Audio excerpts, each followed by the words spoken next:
93 million children around the world do not go to school. Children fail to attend school for many reasons, such as cost, distance, or lack of facilities. Yet not all these reasons are obvious. Some remain unnoticed, silent, and ignored. This is the case with parasitic worm infections. For millions of children, these infections are impeding their education today and their development tomorrow. The problem of widespread worm infection has a simple and cost-effective solution. For less than 50 US cents per child per year, mass school-based deworming is a safe and highly effective intervention. In fact, it is the most cost-effective method of improving attendance and overall schooling.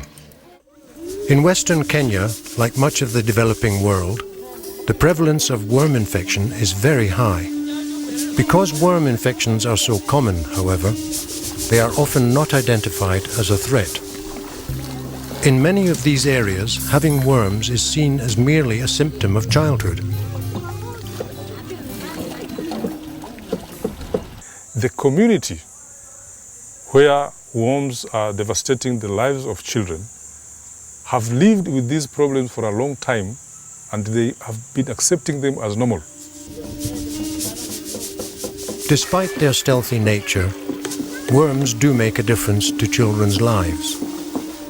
Not only do they damage their health, but they limit their access to education and thwart their overall development.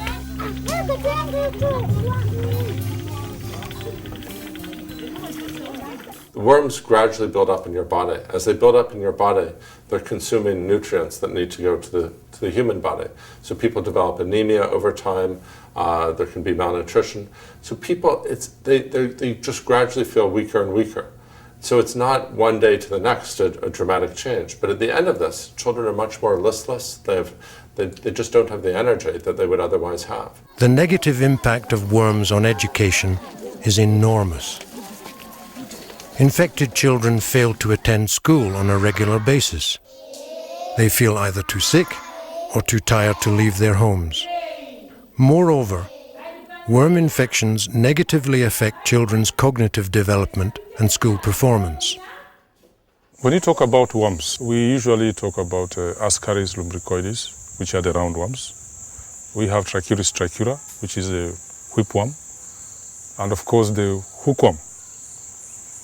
And then, apart from these worms, the three that I've mentioned, there is schistosomiasis. Worms exist in tropical and impoverished areas, characterized by inadequate sanitation, limited access to safe water, and overcrowding.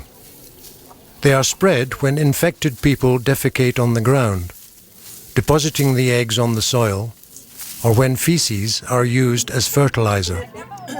The tiny eggs of roundworms and whipworms are quite sticky.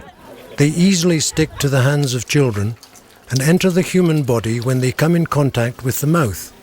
This often occurs when children eat with unwashed hands. Hookworms have developed a different infectious cycle. Their eggs hatch in the humid soil, and their larvae are capable of penetrating the skin. Hence, children walking barefoot are at high risk of infection. The cycle of infection for schistosomiasis, also known as bilharzia, is different. Schistosomiasis is a waterborne disease, and children get it when they have contact with water. That is the time Cercaria, whose development passed through snails, penetrate the skin of barefooted children who have contact with water.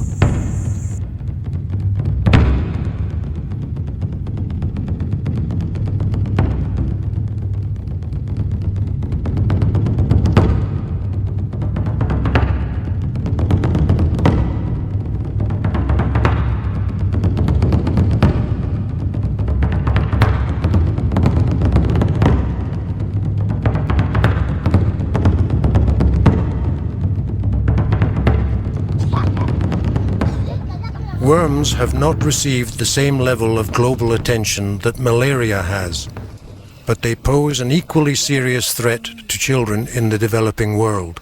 400 million school-age children have these worms. And it turns out these worms are actually incredibly cheap to treat. The medicine for the most common types of worms costs 2 pennies, 2 US cents per dose. Mass treatment of children through school-based deworming is an immediate and effective control strategy that can change the lives of children today. Using the infrastructure of schools to carry out deworming campaigns is a very cost-effective strategy because schools collect large numbers of children in one place and already have distribution and training networks. In many places, access to health clinics is difficult, so treatment outside of the school system requires moving medical teams at high cost. Deworming drugs are very safe.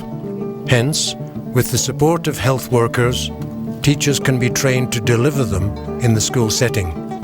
In regions of high prevalence, all school-aged children should be treated for worms every 6 months, including training, shipping, and distribution. One treatment costs less than 50 US cents.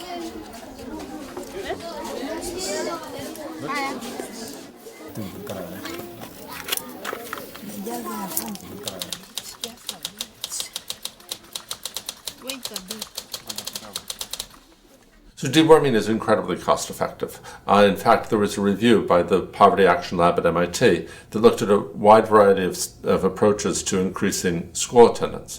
And of all the things they looked at, deworming was not only the most cost effective, but it was the most cost effective by, the difference was tenfold between that and the runner-up. School-based deworming is an easy and cost-effective strategy to fight worm infections and give millions of children around the world an opportunity to have a better future.